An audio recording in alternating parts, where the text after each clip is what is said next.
Voilà. Can you find it on PC? Because I can't. Okay. Okay. I don't know, where is it? Tu peux venir, Ça va? tu peux Okay. venir mettre le... Okay, good morning. I will switch to English because je peux parler seulement un peu français. So that's not enough. We don't have the slides. For those who are interested in learning more about the workshop and our collaboration in the framework of the first Architecture and Urbanism Biennale in Seoul, I will give an extended lecture with already basic research material that has been prepared by my master students in this afternoon, like already announced by Alain. What is maybe interesting for you to know is that it's really like a historical, very important historical moment for Seoul, and our work will be discussed not only on design studio university level, but is very closely related with life projects in Seoul. It is related to, in the wider sense, to sustainable urban regeneration, which is something which is very new in South Korea, because so far generally traditional districts have been just demolished, and then developers have built new districts that have been completely disconnected from the existing urban fabric. And the current mayor stopped these tabula rasa redevelopment projects and decided to host the first Biennale together with the Seoul Design Foundation in order to discuss with the citizens and the public and with the with professionals and policy new ways to develop the city. So, and the idea is that not only we will collaborate, so I'm from Songyungkwan University, one of the private universities in Korea, but there are also other Korean universities that are always linked to European, Australian, US American universities from France. Colleagues will participate, so it will be really a very, very interesting, exciting setting. And I'm really looking forward to our collaboration and hope that many of you are interested to join the presentation this afternoon. Thank you very much for your interest.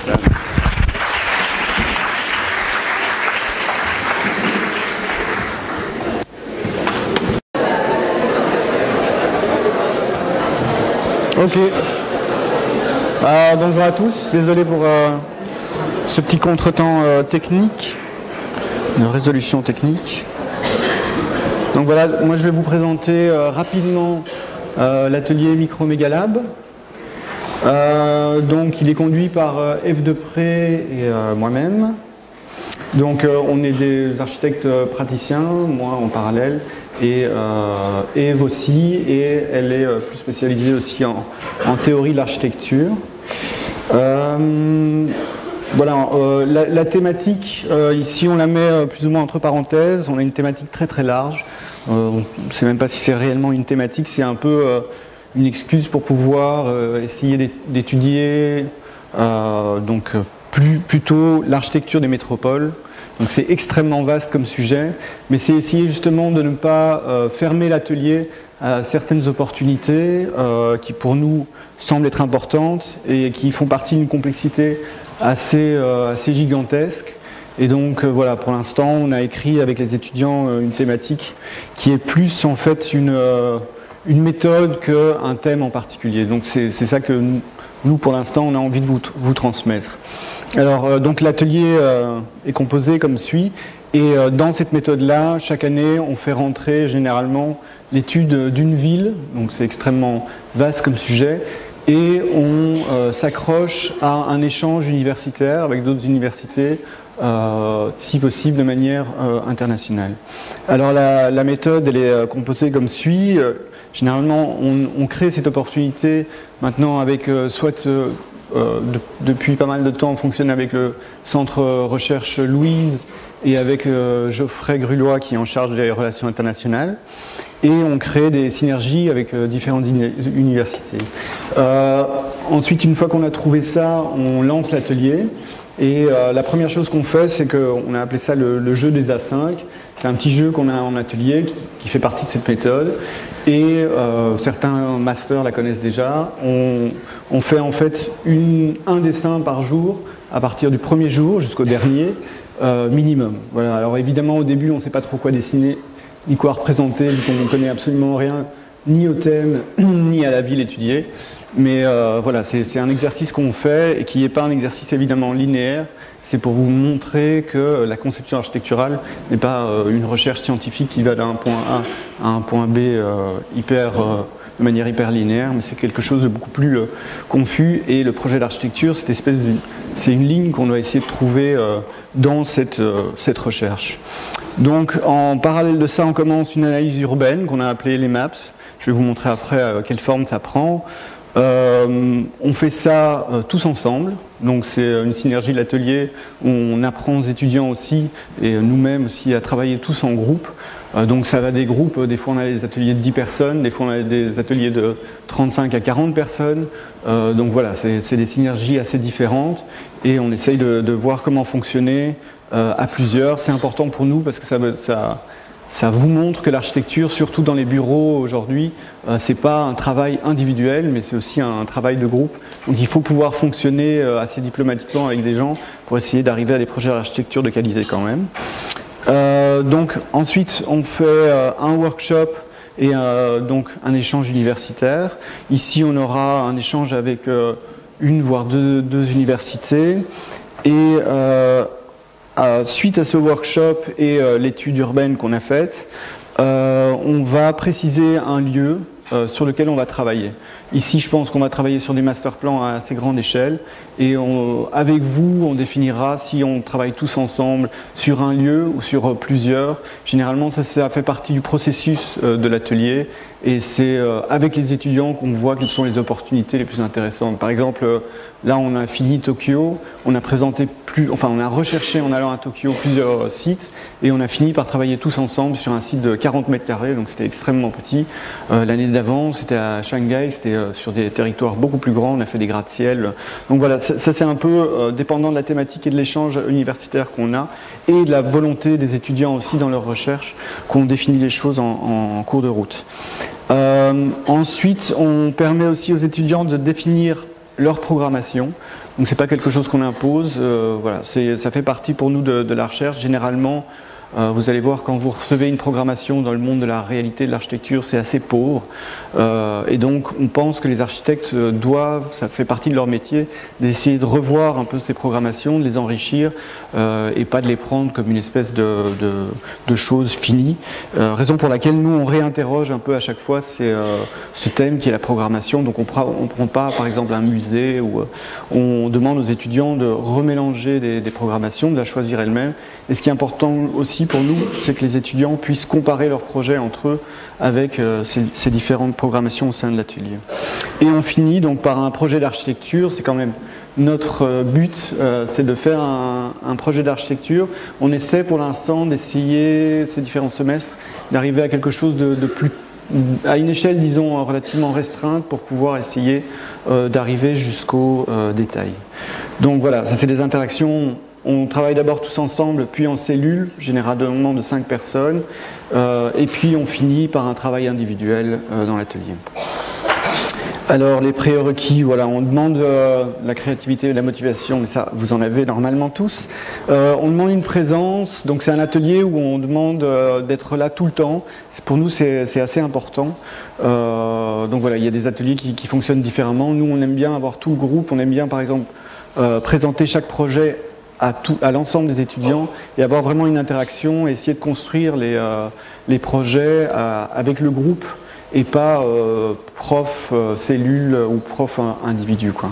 Voilà. Et on demande aussi, si possible, un investissement dans le dessin, que ce soit dessin à ordinateur ou dessin à la main, mais ça peut quand même être surtout du dessin à la main. Mais voilà, on a un atelier qui aime bien dessiner en tout cas. Alors le thème de ce semestre sera la ville de Séoul.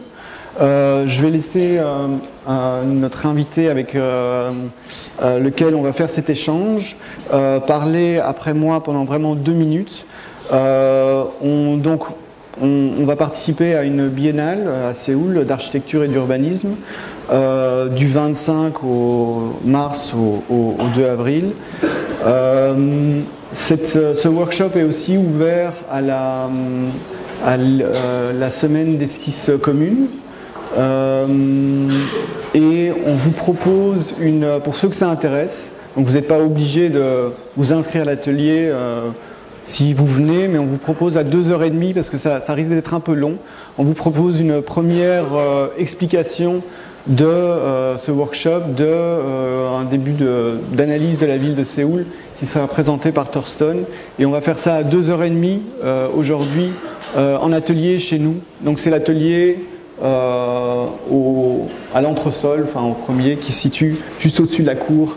Voilà, et ce sera à 2h30. On vous demande 3 choses. C'est si possible quand même un niveau d'anglais relativement bon, parce que tous les échanges au workshop se feront en anglais, un passeport en ordre de validité et un budget qui s'avoisine à 600 €. On a vérifié les tickets d'avion sont à 400, 450 ce matin, donc voilà. Et le logement, normalement, on se débrouille pour trouver des choses relativement peu onéreuses sur place. Voilà.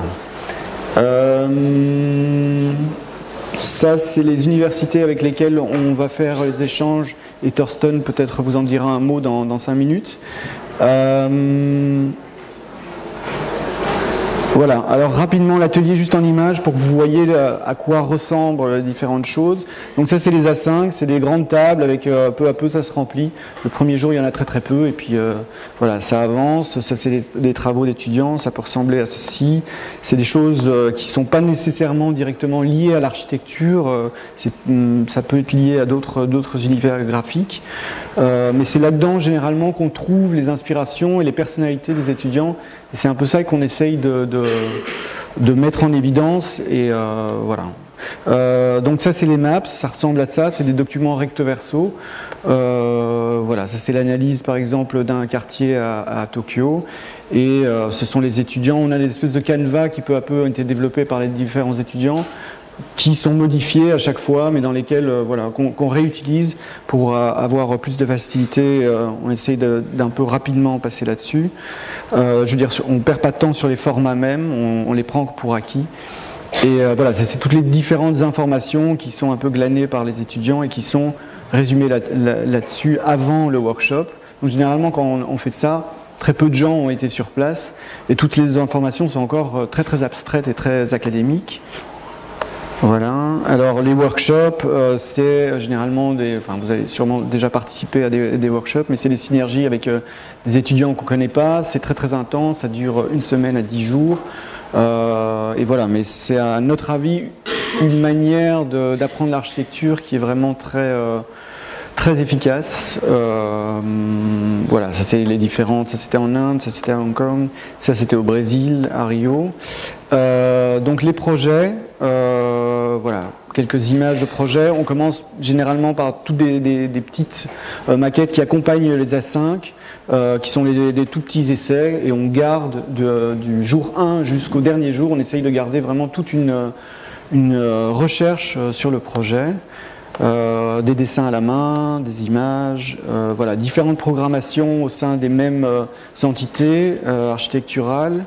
Voilà, des funérariums, on a vraiment différentes approches dans l'atelier. Ça c'était un orphelinat.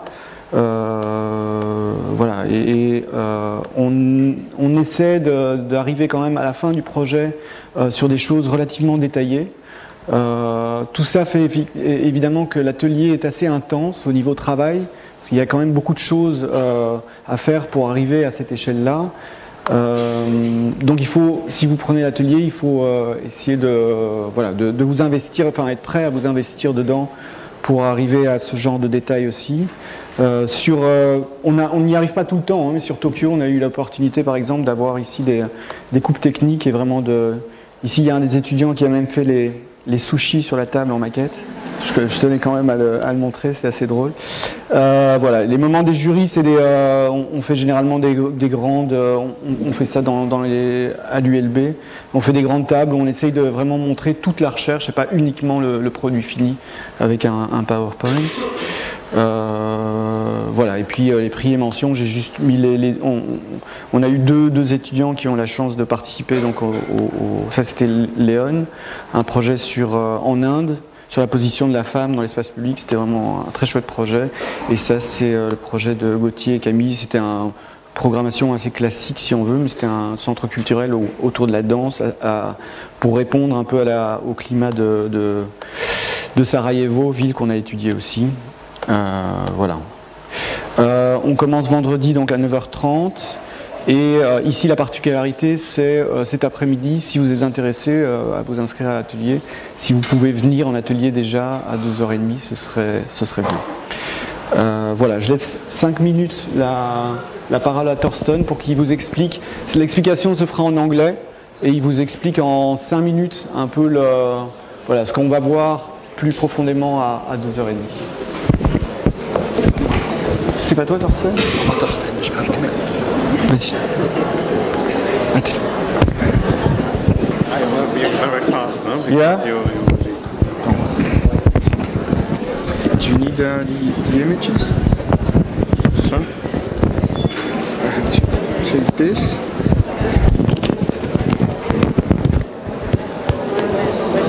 and this one? This one. C'est le microphone? Ah, oui. Bonjour.